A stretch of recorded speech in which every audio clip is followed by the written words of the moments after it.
This weekend, we honor and remember those who have given their lives for our country. And in Guilford today, a Purple Heart Medal was presented to the family of a Connecticut soldier who served in World War I.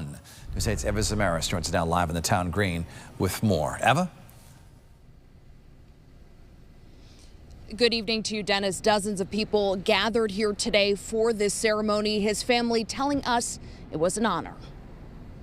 He enlisted because he wanted to serve his country. Sergeant Paul Maynard from Torrington served in World War I, surviving some of the most brutal fighting American forces endured. It's just hard, almost impossible to imagine how brutal the battlefields were in the day. He did so until his death in 1918. That war took him on about the last hour and a half of the war.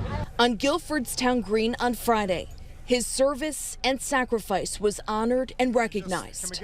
To Sergeant Paul H. Maynard, Company M, 102nd Infantry Regiment, for wounds received in action, resulting in his death on 11 November 1918 in France. Senator Richard Blumenthal presented his grandnephew Rick Maynard with a Purple Heart Medal. It was not a senseless death, it was a patriotic and heroic death.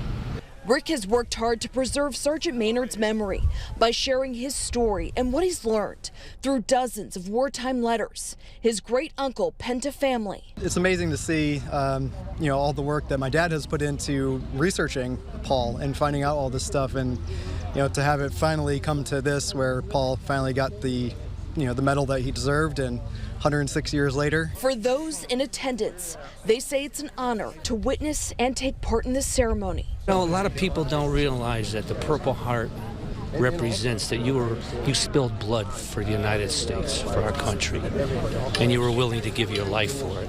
We have preserved his memory, and we continue to preserve his memory by this Purple Heart.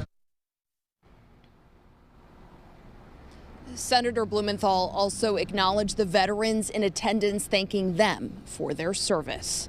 Live in Guilford tonight, I'm Eva Zamaris, News 8.